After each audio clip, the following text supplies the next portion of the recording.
Sa katahimikan ng malamig na gabi ay nagpatuloy ang kwentuhan nila Nanding at Dalia. Namamayani sa pagitan nilang dalawa ang mga bagay na tanging mga puso lamang ang nakakaintindi. Sa maikling panahon ay mas nauunawaan ni Dalia kung ano ang tunay na katauhan ni Nanding. Batid niyang hindi naman talaga ito lubos na uhaw sa pakikipaglaban. Kahit lumaking berdugo ay may malambot pa rin na bahagi sa puso na patuloy na umiiral. Habang nag-uusap sila, panay sulyap naman ng mga batang engkanto na walang tigil sa paglalaro sa ilalim ng makapal na hamuga.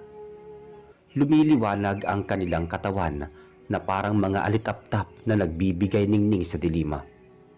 Kinabukasan, maaga pa lang ay nagtungo na si Nanding sa lugar ng pagsasanay. Nais niyang hubugin ang sarili upang lalong maging malakas.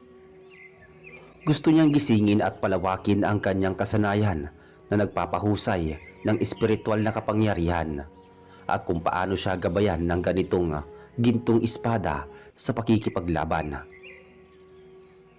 Sa pagsusumikap niya at pagpupursige na malaman ng ibang kakayahan ng bagong sandata, may natuklasan siyang panibagong katangian nito, ang manipulahin ng hangin at kidlat. Umaagos sa espada ang purong enerhiya ng kalikasan. Napakahusay mo talaga, Nanding. Napakatatag ng katawan mo. Wala kang katulad. Pero hanggang kailan ka ba magsasanay? Napakalakas mo sa lagay mong yan. Siguradong wala nang sino man na makakatalo sa'yo.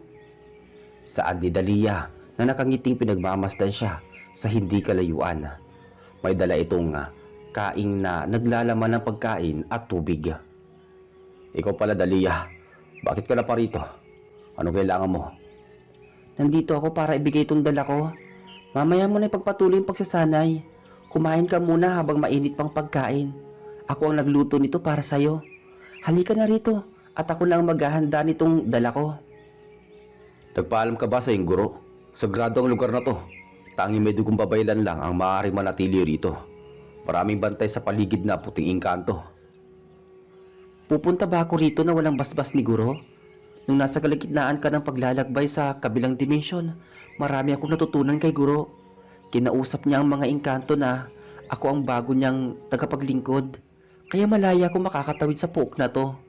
Saka ito rin ang daan patungo sa sagradong taniman ng mga halamang gamot. Sige na, Nanding, maupo ka na rito at kumain. Agad namang nagtungo si Nanding sa kinauupuan ng dalaga, habang isa-isa nitong nilalatag ang mga pagkain sa ibabaw ng malapad na dahon.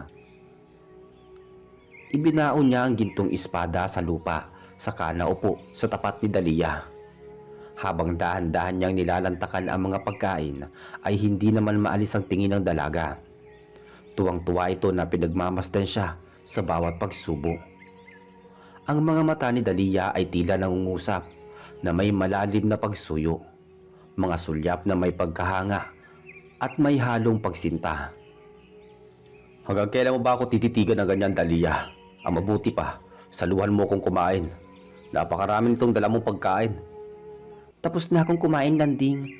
Para sa'yo talaga mga pagkain na yan. Sige na, magpakabusog ka upang makabawi ka ng lakas. Tsaka wala naman sigurong masama kung titignan kitang kumain. Makita lang kita nasasarapan na sa luto ko masaya na ako. Dahil maraming enerhiya ang nawala sa katawan ni Nanding, ay naubos niya ang mga pagkain. Pati ang tubig ay mabilis niyang nilagok sa tindi ng uhaw. Nagpasalamat naman siya sa dalaga bago ito umalis at muling bumalik sa pagsasanay. Pinaghahandaan niya ang nalalapit nilang pagtutuos ng dyablo. Sa puspusan niyang pagsasanay ay unti-unti siyang nasasanay sa paghawak ng mabigat na sandata. Madali lang niya itong winawasiwas sa hangin. Sa bawat pagtagpas ay lumilikha ito ng kakaibang puwersa na halos mayanig ang lupa.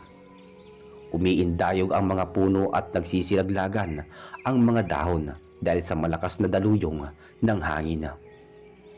Nakakalikha ang gintong espada ng matulis na hangin na kayang hawiin ang makapal na ulap. Makalipas ang ilang oras ay nakaramdam siya ng panganib sa paligid. Napakaitim ng presensya nito na tila nagmula sa kadiliman. Ilang saglit pa ay Bumalahaw ang sigaw ng mga batang engkanto. Isang puting albinong nilalang ang lumapit sa kanya at nagsumbong na pinasok daw ng mga halimaw ang tugatog at malapit na ang mga ito sa lagusan. Nagawa nilang sirain ng harang na gawa sa mahika ni Makiling. Ang mabuti pa, Loroy, bumalik ka muna sa mundo ninyo. Sabihan mo ang mga piling mandirigma na protektahan ng mga batang engkanto. Hindi kasi pagkaraniwan ng mga halimaw na nakapasok dito. Sila yung mga demonyo na umahon mula sa impyerno. May kakayahan silang gapiin ng mga tulad ninyo. Masusunod, Nanding. Ipaparating ko kagad dito sa mga mandirigmang engkanto.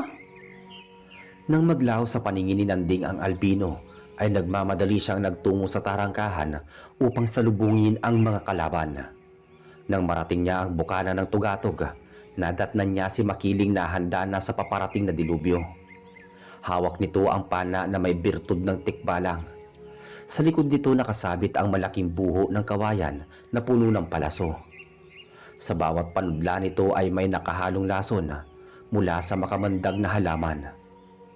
Gayon din si Dalia, may hawak itong sibat na sa dulo ay gawa sa pinatulis na panga ng higanting baboy ramo na nagmula sa daigdig ng mga itim na engkanto na napatay noon sa mga kamay ni Makiling.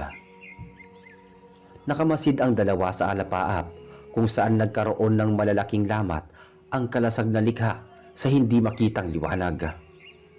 Mabuti nandito ka na, Nanding. Ipamalas mo ngayon sa akin ang pag-unlad ng iyong lakas. Ipalasap mo sa mga kalaban ang bago mong kakayahan gamit ang gintong espada. Nasa likod mo lang kami, Nanding. Aalalayan ka namin sa iyong pakikipaglaban. Lalaban din kami mula sa malayong distansya. Sabi ni Makiling. Hindi nyo na kailangan pang lumaban, Inang. Lumayo na lamang kayo ni Dalia. Ako nang bahalang lumupig sa kanila. Maya-maya lang paparating na ang mga mandirigmang engkanto. Gagabayan nila ang mga bata na huwag mapahamak. Ako ang dakilang babaylan, Nanding. Kaya bakit ako makikinig sa'yo? Hindi ko kailangan sundin ang mga nais mo. Kapag sinabi kong 3 tayong lalaban, yun ang masusunod. Ako ang nagsilbing tagapangalaga sa banal na bundok. Kaya mga salita ko ang kailangan mga ibabaw at batas na dapat mong sundin. Humanda ka na, Nanding. Nandito na sila. Wika ni Makiling. Magtiwala ka lang, Dalia, sa pinagkaloob ko sa iyong sandata. Ituturo ko sa iyo ang dapat mong gawin. Ang sibat na yan ay nasa pangangalaga mo na. Bahagi na yan ng katauhan mo. Kaya huwag mong kalilimutan ang mga turo ko. Gamit ang mga kamay mo, mapapasunod mo ang sibat sa anumang direksyon na gustuhin mo. Ipinasa ko na sa iyo ang ilang bahagi ng kasanayan ko. Kaya magtiwala ka sa iyong sarili at kakayahan. Dagdag pa ni Makiling. Opo, Guro. Natatandaan ko po mga tinuro ninyo. Gagamitin ko ang kalamang ito sa pakikipaglaban. Gusto ko makipagsabayan kay Nanding kung paano siya lumaban. Sagot ng dalaga. Sa pagkabutas ng harang na nagsilbing sapin sa tugatog ng banal na bundok ay nakapasok ang negatibong enerhiya mula sa kalangitan. Ang positibong aura naman mula sa sagradong lugar ay sumigaw palabas sa butas. Kaya naglaho ang dalawang elementong espiritual na nagmumula sa kalikasan sa pagitan ng tao at banal na engkanto na ginagabayan ng mga diwata. Sa pagdating ng hukbo ng mga demonyo sa banal na bundok, gumuhit sa alapaapang pagguhit ng kidlat. Mahigit 100 demonyo ang lumapag sa sagradong lupain. Nakakapangilabot ang pinagsama-sama nilang presensya. Nagdudulot ito ng malaking sigalot at nagbabadya ng madugong digmaan. Samantala, imbis na matakot si Nanding, tila mas lalo pa siyang nagkaroon ng kumpiyansa sa kanyang sarili na harapin ang kampo ng kadiliman. Naniniwala siya na sapat ang lakas niya na puksain ang mga kalaban gamit ang panibago niyang husay, gamit ang gintong espada. Wala sa bokabularyo niya ang salitang takot. Lumaki siyang birdugo at sinilang upang pumatay ng mga halimaw. Likas sa kanya ang pagiging matapang at walang inaatrasan sa laban. Marahil dalawa sa inyo ang may dugong babaylan na matagal na naming hinahanap. Dadalhin namin ang mga ulo ninyo sa aming dakilang Panginoon. Tiyak magkakaroon kami ng malaking gantimpala. Nakakatindig balahibo na wika ng isang demonyo na nagsilbing pinuno sa hukbo. Sinong Panginoon ang tinutukoy mo? Si Santino ba? Ang hangal kong kapatid? Saad naman ni Makiling at nakahanda na ang sarili sa unang pag-atake. Nagpapatawa ka ba? Malamang ikaw na siguro ang kapatid ni Santino. Ang lalaking may hawak naman ng espada ng Berdugo, ang sugo ng mga babaylan. Mga kaawa-awang nilalang, mga walang silbi, dahil mamamatay lang din naman kayo sa aming mga kamay. Nais ko lang ipaalam sa inyo na isang kasangkapan lang namin si Santino. Isa lamang siyang babaylan na walang puwang dito sa mundo. Nag-iisa ang aming dakilang Panginoon. Walang iba kundi ang kataas-taasang si Azazel, ang pumaslang at lumipol sa lahi ng mga katulad niyong babaylan. Wika pa ng demonyo. Ang dahilan kung bakit hindi magawang paslangin ng kanilang Panginoong si Santino dahil umano sa 3 kasunduan. Natupad na ang 2 dito at ang huling kasunduan ay burahin sa mundo ang berdugong babaylan na nagtataglay ng marka ng kalahating buwan na nabanggit sa propesiya. Oras na matupad ang 3 kasunduan ay maglalaho ang kontrata na sinumpaan gamit ang dugo para mabuksan ang pinto ng impyerno. Kapag nagawa na nilang burahin sa mundo si Nanding at madala ang ulo nito kay Santino, doon nakikilos ang dyablo. Si Azazel mismo ang kikitil sa buhay ng lalaking babaylan na walang habag na ipinagkanulo noon ang buhay ng mga matatandang babaylan para lamang sa sarili nitong hangarin na maging makapangyarihan at pamunuan ang sangsinukuba. Matibay daw ang selyo ng kasunduan kaya kailangan itong matupad ang lahat ng hiling. Ang balak ni Azazel ay gawing sariling imperyo ang mundo ng mga mortala, kung saan gagawin niyang alipin ang sangkatauhan. Tila masyado kang kumpiyansa sa iyong sarili, hambog na nilalang. Sa tingin mo ba, madali niyo lang kaming matatalo? Hindi niyo ako masisindak kahit gaano pa kayo karami. Kayang-kaya ko kayong puksain kahit mag-isa lang akong lalaban. Kailanman, hindi ako nagpatinag. Huwag kayong mag-alala, dahil matapos ko kayong paslangin, isusunod ko naman ang Panginoon ninyo. Ako mismo ang kukuha sa ulo ni Santino at hindi ang sinasabi ninyong Azazel. Wika ni Nanding. Lapastangan! Masyado kang mayabang, nilalang ka. Sige, patunayan mo sa amin kung gaano kakalakas. Mga kasama, kunin ang ulo ng lalaking yan. Paslangin siya! Daliya, maging alisto ka. Ihanda mo yung sarili. Pasigaw na wika naman ni Makiling sa dalaga bago nagpakawala ng palaso na sumasalakay sa demonyo. Tumangulang si Dalia at malakas na ibinato ang sibat. Mabilis na pagkilos nito sa hangin na habang naglalagablab ang dulo ng talima. May lumalabas na bughaw na liwanag na tila nababalutan ng mahika. Ikinumpas ni Dalia ang kanyang mga kamay sa magkabilaang direksyon at sumunod naman ang sibat dito na parang may sariling buhay. Tumatago sa katawan ng demonyo ang sibat at ang palaso naman ni Makiling ay malaki ang pinsalang na idudulot sa kalaban. Naninigas ang katawan nila na pati ang sarili nilang bagwis ay hindi magawang ipagaspas. Malayuan ang estilo ni Makiling at Dalia sa pakikipaglaban. Talas ng isip at lawak ng estratehiya ang pangunahin nilang lakas. Samantalang si Nanding naman ay napapangiting hinugot ang espada. Magaling siya sa kumbate, kaya't matinding taktika ang gagamitin niya sa pakikipaglaban gamit ang pisikal at espiritual na lakas at kapangyarihan. Nagulat ang mga demonyo na makita nilang nakalikha ng malakas na aura ang gintong espada. Hindi sila makapaniwala sa likas na taglay nito na nagbigay sa kanila ng matinding kilabot. Pamilyar sa kanila ang pinagmula ng presensya. Katulad ito ng kapangyarihan ng isang arkanghela.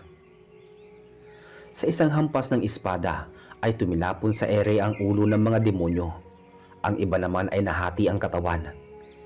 Gawa sa matulis na hangin ang sumalubong sa kanila, kaya hindi nila naiwasan ang mabilisang atake ng binatang Berdugo. Saglit na napatras ang mga kalaban. Batid nilang kaya silang mapinsala ng gintong espada sa malayong distansya. Lingid sa kaalaman nila, marami pang katangian na kayang gawin ang mapaminsalang sandata na lampas sa limitasyon na hindi saklaw ng kanilang isipan. Nagbigay utos ang pinuno ng hukbo na sama-sama nilang atakihin ng birdugo mula sa himpapawid. Mula sa taas, ginamit nila ang buong lakas upang makalipad ng mas matulin. Gagamitin nila ang pagdagit sa kalaban at sa himpapawid, isasagawa ang pagpaslang. Pero ang malawak na hagupit ng espada ay masyadong peligroso sa kanila. Subalit wala silang ligtas sa kayang gawin ni Nanding. Pumaikot-ikot ang mga demonyo sa paglipad at naghahanap ng magandang pagkakataon na sumalakay. Sila'y mababang uri lamang na alagad ng prinsipe ng kadiliman. Ang mga nagbubukod tanging mandirigma na may antas ng isang general ay nananatili sa tabi ni Azazel. Umaasa ang Diablo na sapat ang lakas ng kanyang mga disipulo na pabagsakin ang birdugo. Guro, masyado silang mabilis kumilos. Hindi ko sila masundan ng aking mga mata. Sigaw ni Dahlia kay Makiling. Basta huwag kang titigil sa ginagawa mo, Dahlia. Ipagpatuloy mo lang ang pagmamanipula. Sagot naman ni Makiling. Dahlia, tiyak, itigil niyo muna ang ginagawa ninyong pagkilos. Hanggat maaari, lumayo kayo ng ilang metro mula sa kinatatayuan nyo. Kailangan ko nang tapusin ang labanang ito. Sabi naman ni Nanding sa dalawa. Itinaas niya ang gintong espada at taimtim na humiling sa kataas-taasan. Paulit-ulit niyang binanggit kay Bathala na gisingin ang natutulog na kalangitan. At pukawin ang mahimbing na kamalayan ng sagradong sandata. Dalisay niyang tinawag ang pangalan ng Arkanghel na siyang tunay na nagmamay-ari sa gintong espada. Sa isang iglap lang, dumagundong ang nakabibinging kulog kasabay ng pagguhit ng matalas na kidlat. Nagpakawala ang kalangitan ng napakalakas na purong enerhiya ng kuryente. Hinigop ng espada ang sangasangang kidlat at nagpakawala ito ng hindi matumbasang kapangyarihan. Ang makintab na kahil na bakal ay nagmistulang talim ng kidlat. Matapos niyang makaipon ng napakalakas na enerhiya ay agad niyang ibinaon sa lupa ang sandata. Yumanig ang lupa at nagkaroon ng magkakahiwalay na bitak. At sa bawat bitak ay may lumalabas na liwanag na gawa sa sibat. Ang mga sibat na gawa sa kidlat ay lumipad patungong himpapawid. Tila umuulan ng matutulis na liwanag at bumabaon ang mga ito sa katawan ng demonyo. Sa isang kisap mata ay umulan ng bangkay. Ang sibat ng liwanag ay hindi nalulusaw hanggat hindi natutupok at nagiging abo ang tinatamaan nito. Ang banal na bundok ay binalot ng sigasing ng mga demonyo. Ang mga sigaw nila ay nagpapahiwatig ng nalalapit nilang kamatayan. Habang patuloy silang sumisigaw, isa-isa namang nasusunog ang kanilang katawan. Naglalagablab hanggang sa tuluyang maging abo. Sa kanilang paglisan ay kasamang naglaho ang kaluluwa nila sa daigdig. Ang kalangitan ang nagsilbing hukom upang sila'y mabura at hindi na muling mabubuhay pa.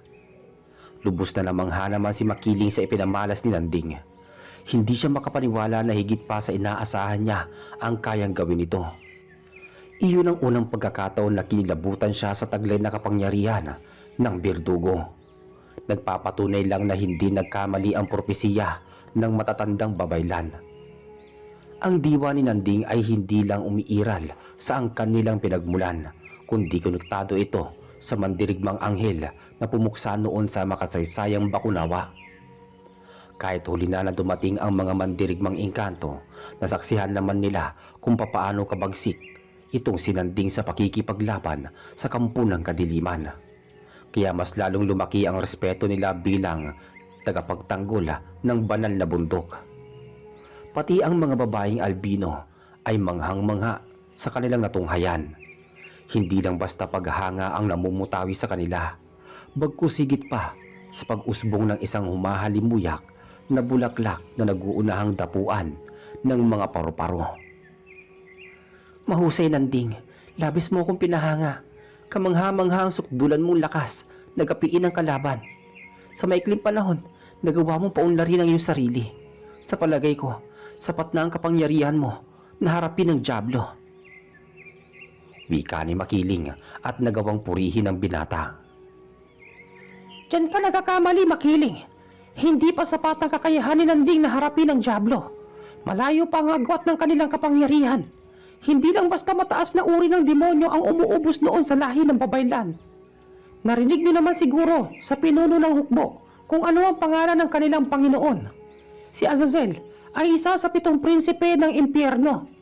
Walang hangganang taglay niyang kapangyarihan. Bukod doon, nasa tabi niya ang 13 general na may iba't ibang katangian. Mahabang litanya ni Kislap na kanina pa nakamasid bago naganap ang madugong labanan. Nakalutang ito sa ere habang hawak ang baluktot na tungkod. Hindi ko inaasahan ng pagpaparito mo, Kislap. Malamang nasaksiyan mo ang naganap na labanan, kaya nasabi mo ang bagay na yan. Kung hindi pa talaga sapat ang taglay na lakas ni Nanding, anong dapat nating gawin? At paano natin mapupuksa ang Diablo? May naiisip ka pa bang ibang paraan upang mas lalo pang mapalakas si Nanding? Tugon naman ni Makiling sa kaibigang duwende. Hawak na ni Nanding ang maalamat na espada ng mandirigmang anghel. Nahubog na rin ang katawan niya sa matinding pagsasanay. Kaya kung pisikal lang na lakas ang pag-uusapan, taglay niya na ang katangiang ito. May paraan pa para lalo siyang maging malakas. Ang kailangan niya lang gawin ay makipagkita kay Amihan. Dapat maging isa sa kanilang diwa, ang lakbay diwa. Tanging si Amihan lamang ang nakakalam sa kinaroroonan ng labi ng Haring Balaw. At sino naman si Haring Balaw? Biglang sapat na tanong naman ni Nanding kay Kislap. Paliwanag ni Kislap, si Haring Balaw ang pinakaunang hari ng mga engkanto. Nananalaytay sa katawan nito ang dugo ng sinaunang diwata na nagmula sa mga ninuno ni Amihan. Kung ilalarawan si Haring Balaw, meron itong matipunong katawan, makukunat na balat, at walang kapantay na lakas, kasing bilis ng hangin kung kumilos. Higit sa lahat, kayang durugin nito ang maliit na bundok gamit lamang ang isang suntok. Hindi rin tumatalab sa kanyang katawan ang iba't ibang uri ng sandata, maging ang malakas na itim na salamangka. Ang dahilan kung bakit siya namatay, umibig daw ito sa babaeng mortal. Ayon sa batas ng mga diwata at maharlikang engkanto, oras na tanggihan umano ng babae ang pag-ibig ng isang haring engkanto, ay titigil sa pagtibok ang puso nito. Mamamatay ito ngunit hindi mabubulok ang katawan. Ito'y isang sumpa ng kasawian at pagdurusa. Sa matagal na panahon, habang nakabaon sa sagradong himlayan ang katawan ni Haring Balaw, ay unti-unting nabubuo sa maliit na piraso ang isang malakas na kapangyarihan. Magiging ganap itong hiyas na mamanahan sa kaibuturan ng kanyang puso. Kung sino ang magtatangan nito, ay mamanahin ang lahat ng katangian na meron ng hari ng mga engkanto. Subalit, ang makuha ang hiyas nito ay hindi magiging madali. Dadaan muna sa isang malaking pagsubok. Kung maglalakbay ako ngayon sa daigdig ng minsan ko lang tinahak, sino ang magtatanggol dito sa banal na bundok? Nagkaroon na ng lamat ang harang. Anumang oras ay maaaring sumalakay ang malalakas na demonyo. Hindi mo na kailangan pang lumakbay, Nanding. Nandito ako upang tulungan ka. Iisa lang ang ating layunin, ang burahin sa mundo ang Diablo na tanging hangad ay sakupin ng mundo. Gamit ang aking salamangka, sabay tayong tutungo sa kabilang dimensyon. Kung ganon, oras na para kumilos. Tayo na, Kislap, magtungo na tayo kay Amihan. Bago lumikha ng lagusan ang matandang duwende, nakipagtulungan muna ito kay Makiling na isarado ang nasirang harang. Tumulong din ang mga albinong engkanto at nagkaisa sila na gamitin ng mahika na lalong patibayin ang kalasag sa tuktok ng banal na bundok. Nang manumbalik ang selyo ay saka namang gumawa ng maliit na lagusan si Kislap na konektado sa mundong kinaroroonan ng maharlikang diwata. Labis ang pagkamangha ni Nanding sa panibagong paglalakbay patungo sa kabilang daigdig. Namangha siya dahil agad nilang narating ang dulo ng lagusan. Sa isang kisap mata, narating nila agad ang hardin. Sumilay sa paningin niya ang pamilyar na mga puno. Nandito na tayo, Nanding, sa hardin ni Amihan. Tura ni Kislap bago iginayak ang paningin sa paligid. Tila mabilis yata nating narating. Ang ibig sabihin lang nito ay dito ka rin nakatira, Kislap. Kung ganito lang pala kadali maglakbay sa daigdig ng ito, tiyak nung una pa lang, alam mo na kung ano ang aking mga pagsubok. Ngayon, lubos ko lang nauunawaan ang lahat. Ang ginawa mo noon na kasunduan ay bahagi ng una kong pagsubok. Tama ba ako, Kislap? Tama ka, Nanding. Nung una pa lang, alam ko magtatagumpay ka na makuha ang gintong espada. Konektado ang mga mata ko sa daigdig na ito. Kaya nasaksihan ko kung papaano mo nalampasan ang bawat pagsubok. Matalino ka, Nanding. Ang pagiging mapagmasid mo ang dahilan kung bakit ka nagtagumpay. Sa katunayan, Nanding, labis na humanga sa iyo si Amihan. Ikaw ang kauna-unahang manlalakbay na pumasa sa maraming pagsubok. Kahit na isa kang birdugo, masasabi kong dalisay pa rin ang iyong puso. Hindi magawang sagutin ni Nanding ang itinura ni Kislap. Bigla kasing lumitaw sa harapan niya ang diwata. Kumikislap ang katawan nito at napapalibutan ng mga lumilipad na lambana. Nagkita tayong muli, makisig na binata. Tila nagustuhan ka yata ng gintong espada. Nararamdaman ko ang pagdalo ng enerhiya nito patungo sa iyong katawan. Nakakatuwa naman. Lubhang nagustuhan ka talaga ng banal na sandata, binata. Ano pala ang pakay mo rito? At kasamang pa talaga ang tapat kong tagapaglingkod. Patawad, mahal kong amo. Parusahan niyo po ako sa ginawa kong kalabisan. Ang dahilan kung bakit sinama ko rito ang binatang ito para sa isang mahalagang bagay. Nanganganib ngayon ang mundo ng mga mortal. Patuloy na lumalakas ang hukbo ng kadiliman. Kailangan ni Nanding ang tulong mo. Tila hindi mo yata lubos na uunawaan ang batas ng mga diwata. Ang pag-iral ng ating alituntunin ay huwag makialam sa mundo ng mga tao. Ang lumabag sa batas ay may kaukulang parusa. Alam mo yan, Kislap. Ikaw ang aking tagapaglingkod. Ikaw ang nagsisilbi kong mata sa tarangkahan ng ating mundo. Tagapagmasid at tagapagbalita. Mahal na diwata, kung inyong pahihintulutan, maaari ba akong magsalita? Sige, magsalita ka. Oras na hindi ko magustuhan ang iyong mga sasabihin, itatapon kita sa karimlan. Tatapatin na kita, Amihan. Naparito ako upang humingi ng gabay mo. Hiling ko sana ay iyong pagbigyan. Ang hangad ko lang ay magkaisa tayo ng lakbay diwa. Hindi mo kailangan pa magtungo sa aming mundo para puksain ang mga demonyo. Ang hiling ko lang ay pagkaloob mo sa akin ang banal na hiyas ni Haring Palaw. Sa kapangyarihan at taglay ng hiyas, siguradong tataas ang antas ng aking lakas. May pag-asa na akong burahin sa mundo ang dyablo. Saglit munang napatingin si Amihan kay Kislap bago tumugon sa tinura ng binata. Batid ng diwata ang tagapaglingkod ang nagbahagi tungkol sa banal na hiyas kung bakit ito nalaman ni Nanding. Ilang minuto muna ang naging tahimik itong si Amihan. Maigi nitong pinagmamasdan ang binata. Nanding, akin na ang kaliwa mong kamay. Susuriin ko ang pagdaloy ng dugo sa iyong mga ugat. Wika ni Amihan. Nang mahawakan ng diwata ang palad ni Nanding, ay bahagya nitong ipinikit ang mga mata at dinama ang pagsirkulasyon ng dugo. Pagkatapos ay sunod naman na idinampi ang kamay nito sa dibdib ng bandang puso ng binata. Naguguluhan naman si Nanding kung para saan ang ginagawa ng diwata. Sa halip na magtanong, tahimik lamang niyang tinititigan ang mukha ng kaharap. Napakaliwanag ng kalooban mo, Nanding. Ang iyong dugo ay busilak at kasimputi ng mga ulap. Marahil tugma ang ating lakbay diwa, ngunit mahina ang iyong espiritual na taglay. Mas nangingibabaw sa katauhan mo ang pisikal na lakas. Ngayon tatanungin kita, Nanding, nakahanda ka bang isakripisyo ang iyong sarili? Hindi ka ba takot mamatay? Kaya mo bang sumugal kapalit ang buhay mo? Ngayon sagutin mo ang tanong ko. Ang magiging sagot mo ang maghahatid sa iyong kapalaran. Oo, Amihan. Matagal ko nang binubuwis ang aking buhay, maprotektahan lang ang sangkatauhan. Masaya ako mamatay na may dangal. Isinilang akong birdugo. Marami ang nasawi sa aking mga kamay. At kung mamamatay man ako, malugod ko yung tatanggapin, bitbit ang aking karangalan. Ang mga inosenteng tao ay karugtong ng aking buhay. Sapat na ba para sa iyo ang sagot ko, Amihan?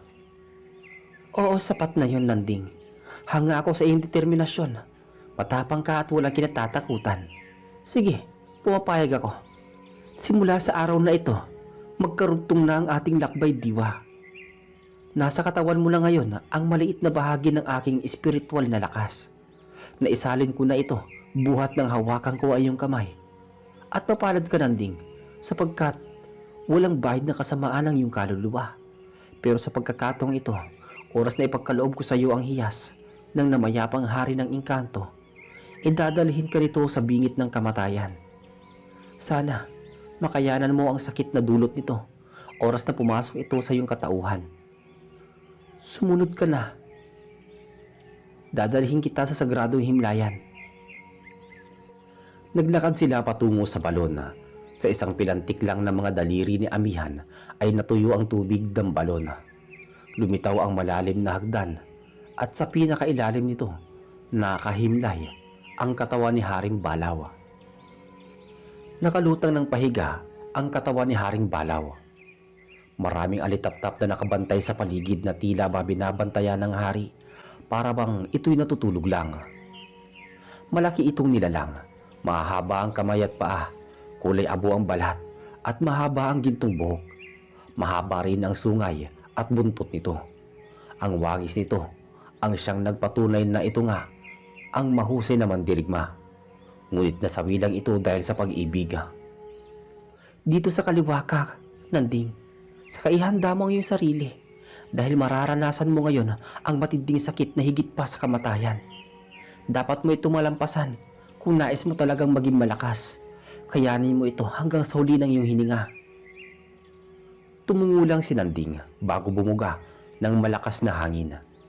Sinimulan muna ni Amihan ang pagwawalang bisa ng selyo. Pagkatapos ay lumapit sila sa nakalutang na katawan ng hari. Nang magkalapit ay nagsimula na itong umusal ng kakaibang lingwahe na tanging mga diwata lang ang nakakaalam.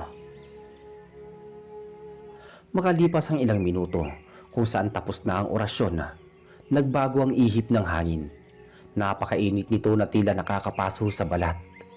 Gayunpaman, hindi ito ininda ni Nanding. Wala lang sa kanya ang nararamdamang init. Nagulangtan siya nang ipasok ng diwata ang kamay nito sa dibdib ng hari. Bumaon ito sa loob ng kalamnan na tila ba parang dudukutin ang puso. Ilang saglit pa'y dahan-dahang umangat ang kamay ng diwata na may kasamang tanglaw. Nang mailabas ni Amihan ang kanyang mga kamay ay sumiklab ang kakaibang puwersa. Hindi matatawarang lakas na nagpayanig sa kamalayan ni Nanding. Kinilabutan siya sa puwersa ng bagay na hawak ng diwata. Isang kulay asul na pabilog ang hugis. Maliit man daw ito, ngunit mahigante ang taglay na kapangyarihan. Humarap si Amihan sa binata at walang pasabing ibinaon sa katawan ni Nanding ang hiyas. Nadama niya na tila parang nahahawakan ng diwata ang kanyang puso. Sobrang sakit nito sa pakiramdam na parang sumasailalim siya sa operasyon na walang tinurok na pampamanhid.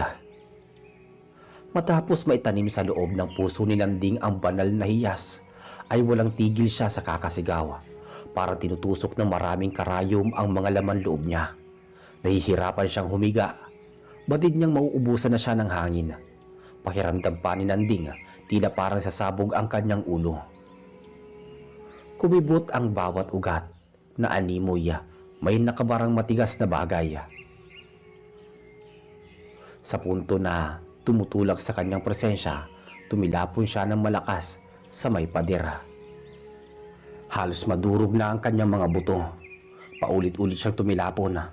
Pakuwari niya ay meron siyang kalaban na hindi nakikita. Patuloy lang siya sa kakasigaw. Ang buong paligid ay binalot ng tensyon. Tahimik lang na nakamasid si Amihan. Seryosong pinagmamasdan ang nagsusumigaw na binata habang iniinda ang matinding sakit. Ang buhay naman ni Nanding ay nasa sarili niyang mga kamay. Kung hindi niya malalampasan ang sakit, ay maaari siyang bawian ng buhay. Kaya mo yan, Nanding. Lumabang ka. Kailangan mo pakatatag. Alam ko malalampasan mo to. Wika ni Amihan sa kanyang sarili. Kahit papaano, may pakialam siya sa buhay ng binata. May tiwala ako sa iyo, Nanding. Tiisin mo lang ang sakit. Huwag kang bibigay. Konting oras na lang mapapasayo na ang espiritu ng banal na hiyas. Makakamtan mo na ang sukdulang kapangyarihan. Tandaan mo, Nanding, bahagi na rin ng katawan mo ang lakbay diwa ni Amihan. Saad na manikislap na puno ng hilakbot. Samantala sa tuktok ng banal na bundok ay abalang gumagawa ng maraming palaso si Makiling bilang paghahanda sa muling pagsalakay ng mga demonyo. Habang si Dalia naman ay gumagawa ng pambihirang lason na inilalagay niya sa mga panudla. Naghahanda na rin ang mga mandirigmang albino sa paparating na sigalot. Binalaan kasi sila ni Kislap na maghanda at protektahan ang lagusan dahil hindi biro ang lakas ng mga kalaban. Isang makapangyarihang diablo si Azazela, kahit ang daigdig nila'y kayang sakupin at gawin silang alipin. At dito po muna matatapos ang ating pangatlong bahagi ng kwentong to. Abangan niyo po bukas ang susunod. Maraming salamat. Hanggang sa muli.